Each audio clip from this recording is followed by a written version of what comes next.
Hi viewers, ఇవాళ మీకు రాగుల జావ ఎట్లా చేయాలి అని చెప్పి నేను మీకు చూపిస్తాను. చూడండి, ఒక గిన్నెలో నేను నీళ్లు తీసుకున్నాను, మంచి నీళ్ళు.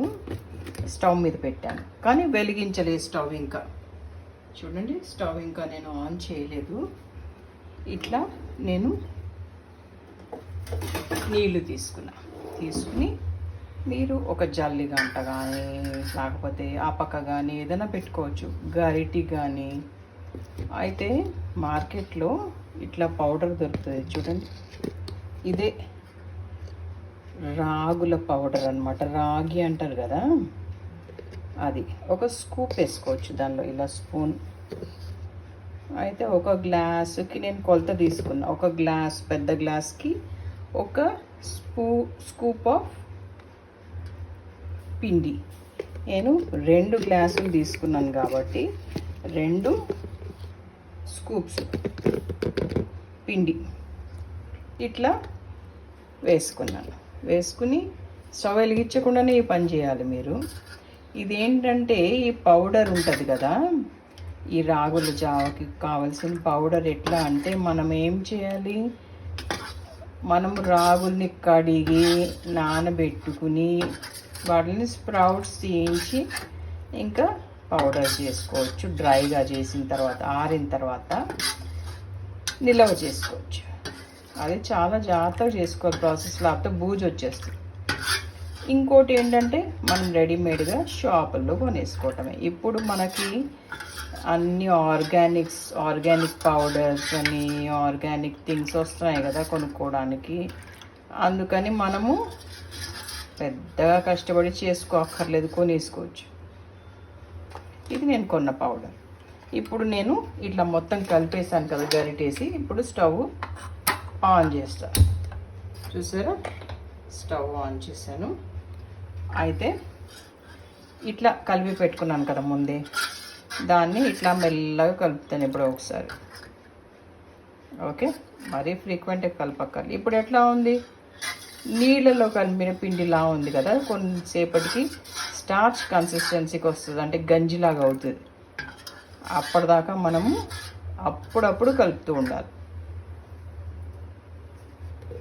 అట్లా చూడండి, అదే చేంజ్ అవుతుంది, బాయిలింగ్ వచ్చి స్టార్చ్ కన్సిస్టెన్సీకి వస్తుంది. ఎప్పుడు కానీ రాగుల జావ ఎందుకు తీసుకోవాలంటే, బాగా వేడి ప్రదేశాల్లో ఉన్నవాళ్ళు, ఏంటి మన ఎండ ఎక్కువ ఉండే ప్రదేశాల్లో ఉండేవాళ్ళు ఈ రాగుల జావ తాగితే చాలా మంచిది, ఒంటికి సలవ చేస్తుంది అన్నమాట.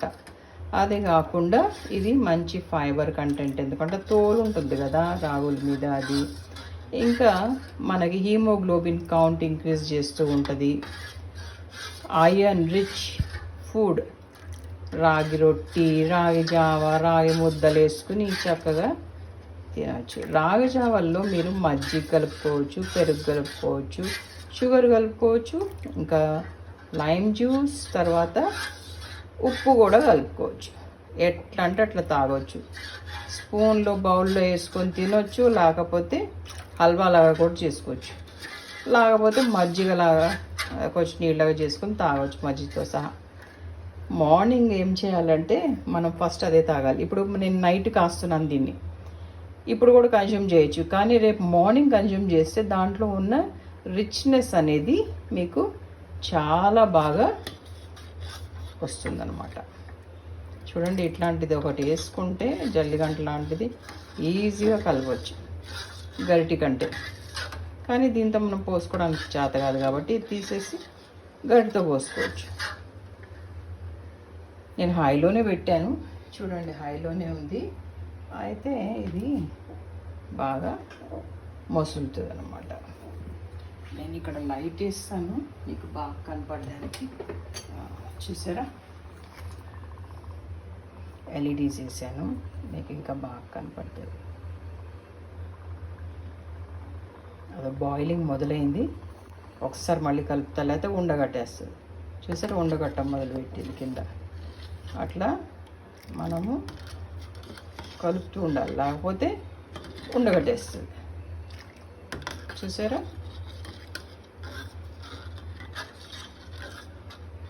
ఇది మనం చిన్నపిల్లలకి ఫారెక్స్ సెర్లాక్ ఇవన్నీ పెట్టే బదులు ఈ రాగుల జావ పెట్టారంటే ఏపుగా పెరుగుతారు పిల్లలు. దీనిలో కావాలంటే కొన్ని డ్రై ఫ్రూట్స్ పౌడర్స్ కూడా వేసుకోవచ్చు. చాలా మంచిదండి హైట్ గ్రోత్కి, calcium rich in calcium. Height గ్రోత్కి, పిల్లలకి, ముసలోళ్ళకేమో స్ట్రెంగ్త్కి, కాల్షియంకి అన్నిటికీ చాలా మంచిది. దీనిలో అసలు it's a tasteless material like అనమాట. అది మనం ఏది వేస్తే దాని టేస్ట్ దీనికి అంటుకుంటుంది. నీళ్ళలాగానే అనమాట ఇది టేస్ట్. చాలా బాగుంటుంది. ఎంతో మంచి తల్లి చేసే మేలు చేస్తుందండి ఇది. అంత మంచి జావ అండి. మీరు కాసుకొని తప్పకుండా రోజు మార్నింగ్ తాగేసి బ్రష్ చేసుకోగానే తాగేశారంటే చక్కగా మీకు మళ్ళీ టిఫిన్ తినే వరకు, బ్రేక్ఫాస్ట్ చేసే వరకు మంచి ఎనర్జీ. చూసారా ఎట్లా కన్సిస్టెన్సీ ఎట్లా వస్తుందో, స్టార్చ్ కన్సిస్టెన్సీ మెల్లిమెల్లిగా వస్తుంది. దగ్గరుండి 2 నిమిషాలు కలిపేస్తే అయిపోతుంది, తర్వాత ఉండలు కట్టేస్తుంది. చూడండి బాయిలింగ్కి వచ్చింది. మీకు డాగ్స్ ఉన్నాయనుకోండి మీ ఇంట్లో, అప్పుడు ఏం చేయాలంటే చికెన్ వేస్తాం కదా డాగ్కి రోజు అన్నంతో, ఊరుకునే ఎట్లా వేస్తూ ఉంటే వేడి వచ్చేస్తుంది వాటికి. అందుకని అప్పుడు అంటే మన చెన్నై లాంటి ప్రదేశాల్లో ఉండే కుక్కలకి అప్పుడు ఏం చేయాలి అంటే ఒక 2 స్పూన్ల జావ ఇట్లా కాసేసి ఆ అన్నంలో కలిపి చికెన్ కూడా వేసి పెట్టేస్తే వాటికి చికెన్ టేస్టు, ఇంకా ప్రోటీన్, తర్వాత బాగా బ్లడ్ హైగా రిచ్ ఐరన్ కాల్షియం అన్ని దీంట్లోంచి వస్తాయి. ఇది మన రాగుల జావలతోటి సలవ కూడా చేస్తుంది.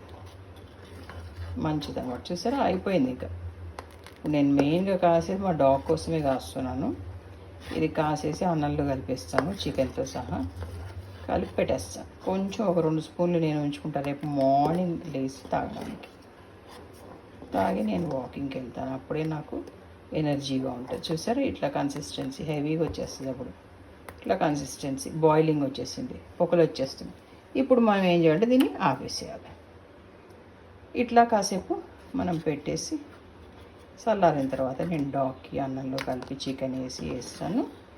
ఇంకా కొంచెం ఉంచుకొని రేపు మార్నింగ్ నేను కన్జ్యూమ్ చేస్తాను. మార్నింగ్ బ్రష్ చేసుకోగానే హాయిగా ఉంటుంది కడుపులో, చల్లగా, వేడి ఏమి ఉండదు. గీల్స్ బాధ ఉన్న వాళ్ళు కూడా ఇట్లాగా మార్నింగ్ వేసుకుని తాగి, ఏం తిన్నా గరం మసాలాలు తిన్నా కానీ అంతా ఇది తాగారంటే మార్నింగ్ చాలా మంచిది. ఇంకా రక్తహీనత ఉన్న వాళ్ళు కూడా తాగొచ్చు. ఇంకా మన డెలివరీ టైంలో, మళ్ళీ బేబీస్ స్టమక్లో ఉన్నప్పుడు, ముసలోళ్ళు, యంగ్ బేబీస్, చిన్న బేబీస్ అందరు తాగొచ్చు. చాలా మంచిది. మిడిల్ ఏజ్ వాళ్ళు, ఎవ్రీథింగ్ ఈజ్ వెరీ గుడ్. ఇదే కెన్ డ్రింక్ దిస్. చాలా మంచిదండి. జ్యూసులకిను పాలకి పెరుగు కంటే ఇది మంచిది. దీన్ని ఉపయోగించి మీరు తప్పకుండా నా కమెంట్స్ రూపంలో పెట్టండి. ఇలాగే జావ ఎలా చేసుకోవాలో చూపించాను కదా, అట్లా చేసుకుని హ్యాపీగా తాగేసేసి మంచి ఎనర్జెటిక్ ఉండండి. Like, share and subscribe my channel Kavitha Balaji here.